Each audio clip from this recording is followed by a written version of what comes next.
संकटात असलेल्या शेतकरी राजाला दिलासा देण्याचं काम सरकारकडून केलं जात आहे। यासाठी कर्जमुक्ती योजनेतील निकषात महत्त्वाचे बदल करण्यात आलेत।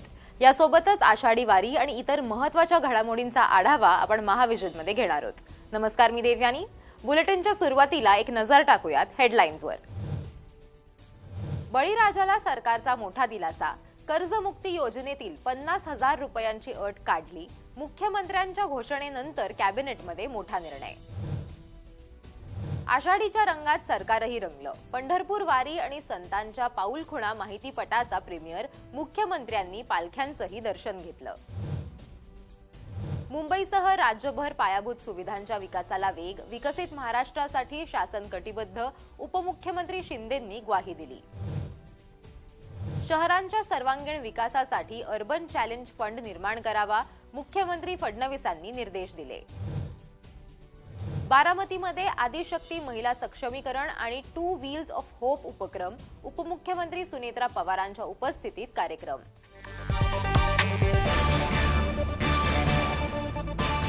सुरुवातीलाच बातमी आहे शेतकऱ्यांच्या संदर्भात। शेतकरी राजा सध्या काहीसा अडचणीत आहे। बऱ्याच भागांमध्ये पावसानं दांडी मारल्यानं पेरण्या होऊ शकलेल्या नाहीयेत, पण बळीराजाच्या पाठीशी सरकार ठामपणे उभं असल्याचं दिसून येत आहे। यातच बळीराजाला दिलासा देण्यासाठी घोषित करण्यात आलेल्या पुण्यश्लोक अहिल्यादेवी होळकर शेतकरी कर्जमुक्ती योजनेच्या काही निकषात महत्त्वाचे बदल करण्यात आलेत। राज्यातील 56 लाख शेतकऱ्यांना 36,585 कोटी रुपयांचा लाभ देणारी पुण्यश्लोक अहिल्यादेवी होळकर शेतकरी कर्जमुक्ती योजना ही ऐतिहासिक योजना असल्याचं मुख्यमंत्री देवेंद्र फडणवीसांनी विधानसभेत सांगितलंय। शिवाय त्यांनी बदल करण्यात आलेल्या निकषांबाबतही भाष्य केलंय। महात्मा फुले कर्जमाफी योजनेतले जे लोक होते, ज्यांना 50,000 रुपयापर्यंत आपण म्हटलं होतं, त्यांनाही 2 लाखापर्यंत कर्जमाफी झाली। आणि त्यासोबत 26-27चा जो नियम आहे तोही वगळण्यात येईल। आता आपल्याकडे तर सगळं आहेच। 26 मध्ये कोणी कोणी पैसे भरले आहेत, जसं यांनी सांगितलं 95% लोकांनी पैसे भरले। त्यामुळे आता त्याच्या आधीच्या 3 वर्षातले कुठलेही 2 वर्ष ज्यांनी रेग्युलर भरलेले आहेत ते सगळे लोक याकरता पात्र होतील। मुख्यमंत्र्यांच्या विधानसभेतल्या घोषणेनंतर मंत्रिमंडळ बैठकीत देखील या निर्णयाला एकमतानं मंजुरी देण्यात आली आहे। या बदललेल्या निकषांमुळे आणखीन सुमारे 13 लाख शेतकऱ्यांना नियमित कर्जमाफीचा लाभ मिळणार आहे। यामुळे संकटांनी घेरलेल्या बळीराजाला काहीसा दिलासा मिळालाय आणि ते सरकारचे आभार मानतानाही दिसतायत। आता बातमी आहे आषाढी वारीच्या संदर्भातली। माहिती व जनसंपर्क महासंचालनालय आणि वॉर्नर ब्रदर्स डिस्कव्हरी वाहिनीद्वारे पंढरपूर वारी आणि संतांच्या पाऊलखुणा हा माहितीपट तयार करण्यात आलाय।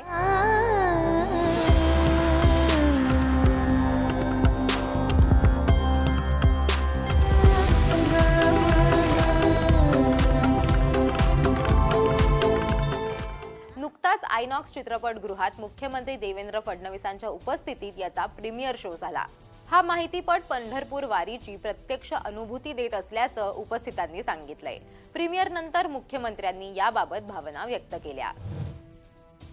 आणि ही परंपरा जगासमोर आली पाहिजे याकरता वॉर्नर ब्रदर डिस्कव्हरी चॅनलच्या माध्यमातून एक अतिशय सुंदर अशा प्रकारची डॉक्युमेंटरी वारीवर तयार करण्यात आलेली आहे। ती आज आम्ही रिलीज केलेली आहे। वेगवेगळ्या भाषांमध्ये ही डॉक्युमेंटरी असणार आहे आणि जगभरामध्ये आपली वारी पोचावी, ही परंपरा पोचावी। या परंपरेमागचं उद्दिष्ट काय आहे, या परंपरेची प्रेरणा काय आहे, यात सहभागी होणाऱ्यांचे विचार काय आहेत आणि याची पद्धती काय, अशा सगळ्या गोष्टी या डॉक्युमेंटरीच्या माध्यमातून आपल्याला पाहायला मिळतात। या प्रीमियर शो साठी विधान परिषद सभापती राम शिंदे, मंत्री मंगल प्रभात लोढा, आमदार प्रवीण दरेकर, आमदार निरंजन डावखरे, माहिती व जनसंपर्क महासंचालनालयाचे प्रधान सचिव तथा महासंचालक ब्रिजेश सिंह, संचालक डॉक्टर किशोर गांगुर्डे, गोविंद अहंकारी, उपसंचालक वर्षा आंधळे उपस्थित होते। दरम्यान तिकडे वारी पंढरीकडे निघालीये। या पार्श्वभूमीवरती मुख्यमंत्री देवेंद्र फडणवीसांनी पुण्यात संत श्रेष्ठ श्री ज्ञानेश्वर माऊली महाराज आणि जगद्गुरू संत श्री तुकाराम महाराजांच्या पवित्र पादुकांचं दर्शन घेतलं। आषाढी वारी ही श्रद्धा, संस्कृती आणि सामूहिक भक्तीचं जिवंत प्रतीक आहे। विठू माऊलीच्या भक्तांचा ओसंडून वाहणारा उत्साह आणि त्याचबरोबर जपलेली अनुकरणीय शिस्त पाहून मन प्रसन्न झालं अशी भावना त्यांनी व्यक्त केली आहे। विधिमंडळाचं पावसाळी अधिवेशन नुकतंच संपलं। या अधिवेशनात दोन्ही सभागृहात अनेक मुद्द्यांवरती चर्चा झाली। अंतिम आठवडा प्रस्तावात देखील अनेक विधिमंडळ सदस्यांनी मुद्दे मांडले। यावर विधान परिषदेत उपमुख्यमंत्री एकनाथ शिंदेंनी उत्तर दिलं। आपत्ती व्यवस्थापन, पायाभूत सुविधा, कायदा सुव्यवस्था, महिला सुरक्षा, जलसंधारण, पुनर्विकास आणि नागरिकांच्या सुविधांसाठी विकास कामांना सर्वोच्च प्राधान्य देण्यात येत असल्याचं उपमुख्यमंत्री शिंदेंनी सांगितलंय। मुंबईतील रस्त्यांची एकूण लांबी 2050 किलोमीटर आहे। मेगा सीसी रोड प्रकल्पाअंतर्गत आतापर्यंत 575 किलोमीटर काम पूर्ण झालं आहे। आजच्या घडीला मुंबईतले कॉन्क्रीट रस्त्यांची एकूण लांबी 1775 किलोमीटर आहे। 138 किलोमीटरचं काम सध्या प्रगतीपथावर आहे। हे पूर्ण झाल्यानंतर शहरामध्ये 1913 किलोमीटर कॉन्क्रीटचे रस्ते असतील आणि या सीसी रोड प्रकल्पाच्या फेज 1ची कामं जवळपास 80% पूर्ण झालेली आहेत। ती कामं डिसेंबर 2026 पर्यंत पूर्ण करण्याचं नियोजन आहे। काही बॅकलॉग असेल तो देखील भरून काढला जाईल। कॉन्क्रिटीकरणामुळे सभापती महोदय दरवर्षी खड्डे दुरुस्तीवर होणारा खर्च कमी झाला आहे। सुरक्षित, सक्षम आणि विकसित महाराष्ट्र घडवण्यासाठी राज्य शासन कटिबद्ध असल्याची ग्वाही देखील शिंदेंनी दिली। आता शहरांच्या विकासासंदर्भातली महत्त्वाची बातमी आहे। शहरी विकासात बदल घडवून आणण्यासाठी शहरांना विकासाचं केंद्र मानून त्यांच्या प्रगतीतील अडथळे दूर करण्यासाठी अर्बन चॅलेंज फंडच्या माध्यमातून विकास करण्यासाठी सरकार प्रयत्नशील आहे। मुख्यमंत्री फडणवीसांच्या अध्यक्षतेखाली नुकतीच नगर विकास विभागाची आढावा बैठक पार पडली। बैठकीत अर्बन चॅलेंज फंड अभियानाच्या आराखड्यावर चर्चा करण्यात आली। सोबतच अर्बन चॅलेंज फंडासाठीच्या वित्तीय आकृतीबंधाबाबतही चर्चा करण्यात आली। अभियानात 90,000 कोटींचा प्रकल्प निधी प्रस्तावित आहे, ज्यामुळे शहरांचा विकास वेगानं व्हायला मदत होणार आहे। शहरांच्या विकासासाठी अर्बन चॅलेंज फंडच्या अभिनव अभियानामुळे नागरी पायाभूत सुविधा आणि सेवा वितरण करण्यात लक्षणीय सुधारणा होईल असा विश्वास मुख्यमंत्री देवेंद्र फडणवीसांनी व्यक्त केलाय।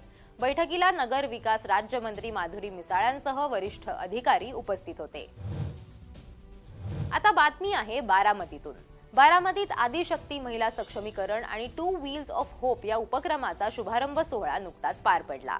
यावेळी उपमुख्यमंत्री सुनेत्रा पवार, राज्यसभा खासदार सुधा मूर्ती, खासदार स्वाती मालीवाल प्रामुख्याने उपस्थित होत्या। ही चळवळ प्रत्येक गावात, प्रत्येक शाळेत, प्रत्येक अंगणवाडी केंद्रात आणि प्रत्येक कुटुंबापर्यंत पोहोचावी। प्रत्येक मुलगी शिक्षण, आरोग्य, सुरक्षितता आणि स्वाभिमानाच्या बळावर सक्षम व्हावी असं यावेळी उपमुख्यमंत्री सुनेत्रा पवार म्हणाल्या आहेत।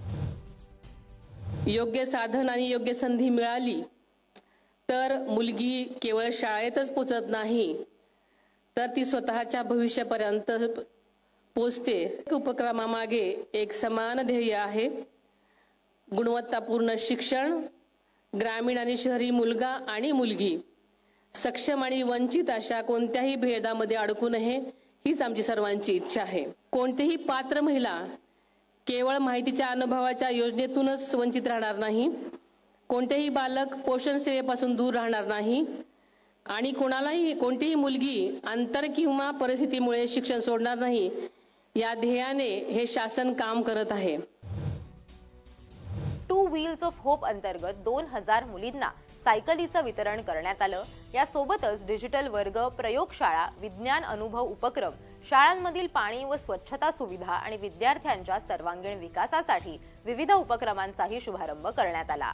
या उपक्रमाचं सुधा मूर्ती आणि स्वाती मालीवाल यांनी देखील कौतुक केलं। या होत्या या आठवड्यातल्या काही महत्त्वाच्या बातम्या। तुम्हाला हा व्हिडिओ कसा वाटला ते मला कमेंट करून नक्की सांगा आणि असेच सगळे अपडेट्स बघण्यासाठी मुंबई तकला सबस्क्राइब करायला विसरू नका।